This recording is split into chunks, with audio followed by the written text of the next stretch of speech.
कुछ महीने पहले मैंने एक वचन में, एक संडे मीटिंग में मैंने अपनी पहली बाइबल दिखाई थी, सबसे पहली बाइबल, जो जगह जगह से तेल के निशान पड़े हुए हैं। उस बाइबल को देखकर आपको मालूम पड़ेगा कि वचन से प्रेम करने वाले कैसे छूटते हैं। आप प्रभु को समझ नहीं सकते जब तक आपके पास बाइबल ना हो। परमेश्वर आपसे कभी बात नहीं कर सकते जब तक आपके पास बाइबल ना हो। आपके हजारों क्वेश्चंस ऐसे हैं जो आप परमेश्वर से रोज पूछते हो और परमेश्वर एक बात का भी जवाब नहीं देना चाहता, क्योंकि वो सारे जवाब ऑलरेडी वचन में लिखे हैं। और जब पवित्र आत्मा ने मेरे को बताया था 2004 में 5 में कि जो क्वेश्चन तू कर रहा है कि ये क्यों नहीं हो रहा मेरी लाइफ में, ये चंगाई अभी तक क्यों नहीं आई, ये बरकत क्यों नहीं आई, वो सारे जवाब वचन में। और जब मैंने वचन पढ़ना शुरू किया था, मेरी लाइफ सेम नहीं थी उसी साल से। और इसीलिए मैंने कहा कि अगर आपके पास अपनी पर्सनल बाइबल नहीं है तो आप दुनिया के सबसे गरीब इंसान हो, क्योंकि इसी वचन के द्वारा परमेश्वर चंगा करते हैं, आजाद करते हैं, हील करते हैं।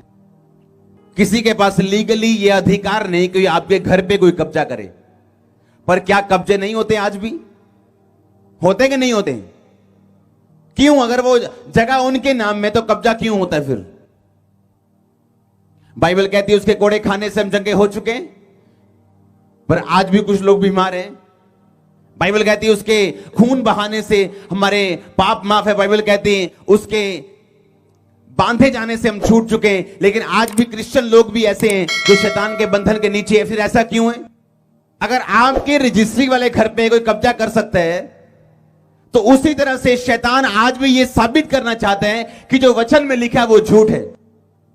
और जब कोई कब्जा करता है आपके घर के ऊपर, आप केस करते हो, आप केस जीतते हो, उसे खाली करना पड़ता है। और उसी तरह से अगर आप बाइबल में से शैतान के ऊपर केस नहीं करोगे, अगर उसने आपको बीमार किया, बाइबल कहती है उसके कोड़े खाने से आप चंगे हो चुके हो, आप सारी उम्र बीमार रह सकते हो अगर आप केस ना करो। और केस वही कर सकते हैं जो संविधान को जानता हो, और क्रिश्चियनिटी में वो केस वही कर सकता है शैतान के ऊपर जो अपने इस आत्मिक संविधान को जानता हो। तो आप अगर क्रिश्चियन, आपके पास पर्सनल बाइबल नहीं है, आपके पास पर्सनल सूट है जिसको पहन के आप शादियों पे जाते हो, एक नहीं बल्कि 10-10 सूट है आपके पास, पर एक परिवार में बाइबल एक ही है। और ये दिखाता है कि हम कितने बैंकरप्ट, कितने खाली हो चुके हैं, कितने लुट चुके हैं आत्मा में। आपके पास पर्सनल बाइबल नहीं, क्योंकि आज आपकी बाइबल आपकी मम्मी ने पकड़ी हुई जो इसी चर्च में मौजूद है, या आपकी बाइबल आपके पापा ने पकड़ी हुई जो इसी चर्च में मौजूद है, क्योंकि आपके पास एक ही बाइबल है, पर सूट आपके पास 4 हैं, खाना आप 3 टाइम खाते हो।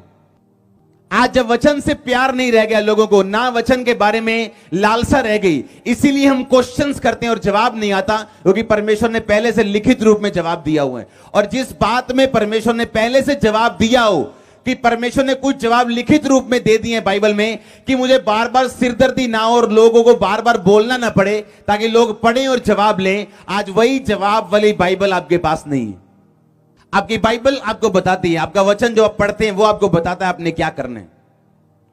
हो सकता है कि आपका केस सेम ना हो जो आप बाइबल में पढ़े, पर परमेश्वर आपको सेम मिलता जुलता कुछ ऐसा पद, ऐसा कोई विषय बाइबल से दे सकता है जो आपकी बातों का जवाब दे सके और आपकी आत्मा को खुराक देता है, कि आपकी आत्मा अभी आपको मिरेकल नहीं भी मिला तो भी परमेश्वर में अड़ी और खड़ी है इस वचन के कारण।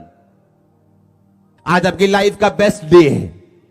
आज के बाद आपकी पर्सनल बाइबल होगी, आज के बाद आप वचन पढ़ेंगे और लिखेंगे और नोटिस किए जाएंगे यीशु मसीह के नाम में। अगर आमीन सबसे ऊंचे तो हो। बाइबल कहती, परमेश्वर ने कहा जब तू उपवास करे, अपने पड़ोसी को बोलो जब, अगर नहीं बोलो तेरा वाला अगर है। आमीन। आप समझ रहे कि नहीं? क्या लिखा बाइबल में? जब तू, कि अगर तू। इसका मतलब अगर मैं उपवास वाला क्रिश्चियन नहीं हूं तो मैं रियल क्रिश्चियन नहीं हूं। शैतान को शुगर देनी पड़े, किडनी रोग देना पड़े, वो देगा, कहीं आप उपवास ना रख लो। कुछ भी करेगा वो, कमजोरी देनी पड़े, कुछ देना पड़े, वो आपको देगा ताकि आप रोजा ना रखो। और जिस दिन आपने कहा कोई प्रॉब्लम नहीं, अगर मुझे ये दिक्कत है, मैं दिन रात का उपवास नहीं रख सकती, क्या 5 बजे तक नहीं रख सकती? क्या 2 बजे तक नहीं रख सकती? क्या 12 बजे तक नहीं रख सकती? शुरू तो करो, बंधन टूट जाएंगे। शुरू करो। उसने ये नहीं कहा इफ यू फास्ट, उसने कहा जब तू, ये नहीं कहा अगर तू, उसने कहा जब तू। तो जब तू मतलब ये कमांड है क्रिश्चियन बंदे के लिए, उसके लिए रोजे जरूरी हैं। मैं जी काम करदा बहुत ते मैं रोजा नहीं रख सकता। ताई काका जो तू काम करन जाना ते गवाचियां गावां वांगू वजदा फिरदा इधर उधर, तेनू पता नहीं लगता करना की है। क्यों नहीं पता लगता? क्यों? जिस तरह खा खा के शरीर मोटा हो जाता ना, चमड़ी से टीका नहीं डॉक्टर ला पाते, आत्मा मोटियां हो गई हैं, टीका नहीं ला पाते दूत। वो चंगाई का टीका लेके आते पर चमड़ी इन्नी मोटी है आत्मिक, ਉਹਦੇ ਵਿਚਾਰੇ ਟੀਕੇ ਵਿੰਗੇ ਹੋ ਜਾਂਦੇ ਉਹਨਾਂ ਦੇ। ਕੀ ਕਰਨ ਦੂਤ ਵੀ? हाँ, जब तू, अगर तू नहीं, जब तू। इसका मतलब फास्ट रखना हर बंदे के लिए जरूरी है और कमांड है ये स्वर्गीय। जब तू प्रार्थना करे तो अपनी कोठड़ी में जाओ और अपने पिता से गुप्त में प्रार्थना करो। जब तू उपवास करे, जब तू दान दे, उसने ये नहीं कहा अगर तू दान करे, कब मूड कर जाए तेरा, जब पैसे आ जाए। अगर तू फास्ट करे, कहता जब तू फास्ट करे, जब तू प्रेयर करे। इसका मतलब फास्टिंग, प्रेयर ये आपकी लाइफ में मस्ट है, आपकी लाइफ में जरूरी है। कोई इसको एक्सक्यूज मी कह के बच नहीं सकता। आमीन। अगर तू उपवास करे नहीं, जब तू उपवास करे तो अपने चेहरे पे उदासी मत ला, खुश रहे, आनंदित रहे।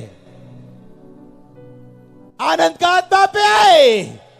ओ आमीनूचा, आनंद आपका लेखो नमा साथे, आनंद का आत्मा आपका, आनंद का आत्मा आपका, मैंने कहा आनंद का आत्मा आपका। Spirit of Joy yours, Joy का आत्मा आपका यीशु मसीह के नाम में। आमीन, हालेलुया। ऐसे भी लोग होते हैं जब रोजा रखते हैं तो उनकी मासियों को तक को पता होता है रोजा रखे। पूरे मोहल्ले को मालूम, पूरी टीम को मालूम होता है कि फलाने बंदे ने आज रोजा रखा हुआ। परमेश्वर ने कहा अगर लोगों को मालूम हो गया तो ने फास्टिंग की है, तुम्हारा प्रतिफल खत्म हो गया। जब मैं फास्टिंग करता हूं, मैं इतना भी ध्यान रखता हूं कि मेरे दाहिने हाथ को भी मालूम ना हो मैंने फास्टिंग की, मेरे घर के वर्कर्स को मालूम ना हो मैंने फास्टिंग की, किसी को पता ना हो मैंने फास्टिंग की।